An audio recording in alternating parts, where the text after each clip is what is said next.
My name is Martha Meyer. I'm a children's librarian at the Evanston Public Library, and also I attend St. Luke's Episcopal Church, where I am on the Green Team.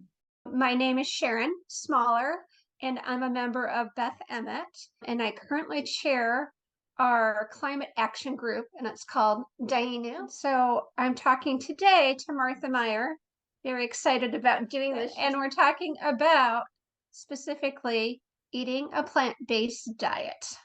So Martha is someone really familiar with this and is going to talk about her experiences and why she's gotten involved with a plant-based diet. So Martha, can you tell us, why is a plant-based diet part of our discussion on climate change? There are two main reasons. One reason is that eating something different for dinner is so much easier than many of the other changes that we have to make to mitigate climate change. So it's a good place to start. And animal agriculture may account for up to half of greenhouse gas emissions. Wow. Can you explain how that can be? Okay, well, first, I'm going to explain why I said easy.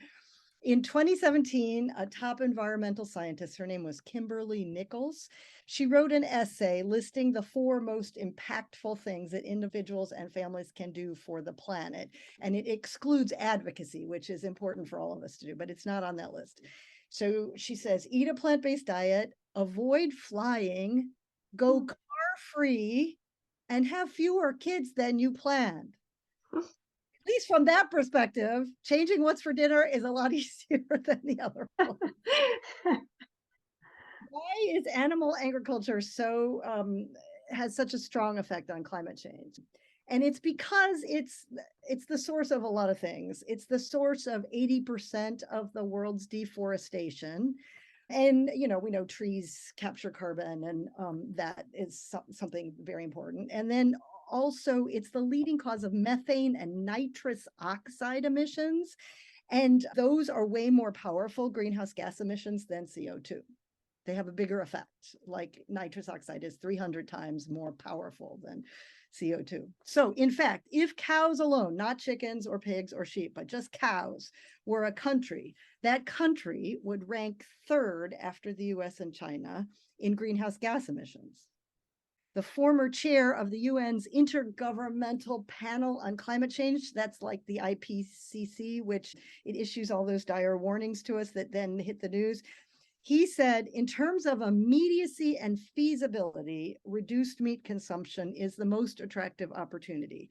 Give up meat for a day initially and decrease it from there. So then, okay, so how much of an effect does it have? In 2006, the UN Food and Agriculture Organization of the United Nations said that animal agriculture contributed 14.5% annually to greenhouse gas emissions. And this was initially pretty shocking because that figure is more than the whole transportation sector combined, planes, trains, automobiles. That's huge. But then there were some scientists that began to realize that the Food and Agriculture Organization left out a lot of important calculations and may have been influenced by big agriculture. So then in 2008, World Watch recalculated and came up with animal agriculture contributing 51% of our annual greenhouse gas emissions. Then two different UN organizations also endorse an increase, maybe not that increase, but an increase. So it's big in any case. Another way to think about this is that globally, humans use 59% of all the land capable of growing crops to grow food for livestock. So instead of growing the grain to feed the cattle, if we fed that grain that we grew directly to people, we could feed 4 billion more people. So food insecurity obviously is increasing because of the war in Ukraine and also because of climate change's effect on agriculture. So hunger is going to go up. So every bite of meat that we eat takes away a large serving of grain from a hungry person. It's because livestock farming is a very inefficient way to feed people. It's also not just land and grain that animal agriculture takes. It also takes 1/3 of all fresh water that humans use. It goes to livestock farming. And only 1/30 goes into people's homes. So if you really want to conserve water, if water is really important to you and you want to conserve it, then the best thing you can do is put down your hamburger.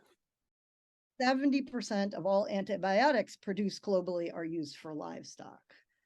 So Jonathan Safran Foer, in his book, We Are the Weather, he says, we cannot keep the kinds of meals we have known and also keep the planet we have known. We have to either let some eating habits go or let the planet go. It is that straightforward and that fraught. And then he looks at you and says, where were you when you made your decision? So that's why we're talking about going plant-based. It has a lot of effect.